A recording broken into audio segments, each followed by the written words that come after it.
بسم اللہ الرحمن الرحیم۔ السلام علیکم۔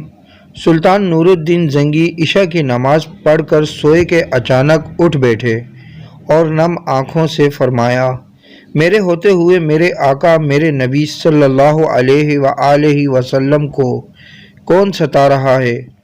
آپ اس خواب کے بارے میں سوچ رہے تھے جو مسلسل 3 دن سے انہیں آ رہا تھا اور آج پھر چند لمحوں پہلے انہیں آیا، جس میں سرکار دو عالم صلی اللہ علیہ وآلہ وسلم نے 2 افراد کی طرف اشارہ کر کے فرمایا کہ یہ مجھے ستا رہے ہیں۔ اب سلطان کو قرار کہاں تھا؟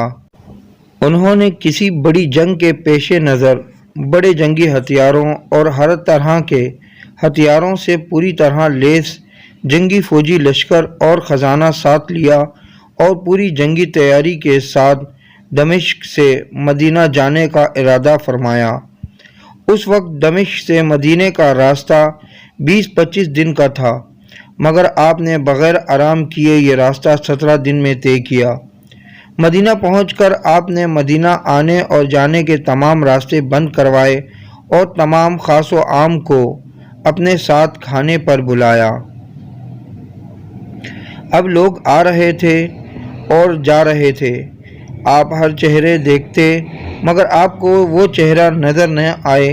اب سلطان کو فکر لاحق ہوئی اور آپ نے مدینے کے حاکم سے فرمایا کہ کیا کوئی ایسا ہے جو اس دعوت میں شریک نہیں؟ جواب ملا کہ مدینے میں رہنے والوں میں سے تو کوئی نہیں، مگر 2 مغربی زائرین ہیں جو روضہ رسول صلی اللہ علیہ وآلہ وسلم کے قریب ایک مکان میں رہتے ہیں، تمام دن عبادت کرتے ہیں اور شام کو جنت البقیع میں لوگوں کو پانی پلاتے ہیں، جو عرصہ دراز سے مدینے میں مقیم ہیں۔ سلطان نور الدین زنگی رحمۃ اللہ علیہ نے ان سے ملنے کی خواہش ظاہر کی۔ دونوں ظاہر بظاہر بہت عبادت گزار لگتے تھے۔ ان کے گھر میں تھا ہی کیا، ایک چٹائی اور 2-4 ضرورت کی اشیاء کہ یکدم سلطان کو چٹائی کے نیچے کا فرش لرزتا محسوس ہوا۔ آپ نے چٹائی ہٹا کے دیکھا تو وہاں ایک سرنگ تھی۔ آپ نے اپنے سپاہیوں کو سرنگ میں اترنے کا حکم دیا۔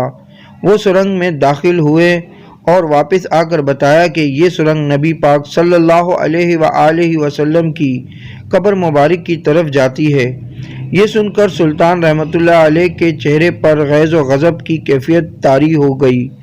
آپ نے دونوں زائرین سے پوچھا کہ سچ بتاؤ کہ تم کون ہو؟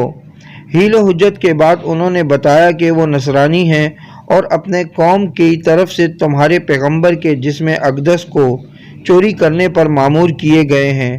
سلطان یہ سن کر رونے لگے۔ اسی وقت ان دونوں کی گردنیں اڑا دی گئیں۔ سلطان روتے جاتے اور فرماتے جاتے کہ میرا نصیب کہ پوری دنیا میں سے اس خدمت کے لیے اس غلام کو چنا گیا۔ اس ناپاک سازش کے بعد ضروری تھا کہ ایسی تمام سازشوں کا ہمیشہ کے لیے خاتمہ کیا جائے۔ سلطان نے معمار بلائے اور قبر اقدس کے چاروں طرف خندق کھودنے کا حکم دیا، یہاں تک کہ پانی نکل آئے۔ سلطان کے حکم سے اس خندق میں پگھلا ہوا سیسا بھر دیا گیا۔ ویڈیو اچھی لگے تو لائک کریں، کامنٹس کریں، شیئر کریں اور میرا یوٹیوب چینل سبسکرائب کر کے بیل آئیکن کا بٹن دبائیں تاکہ ایسی اچھی ویڈیو آپ کو متواتر مل سکے۔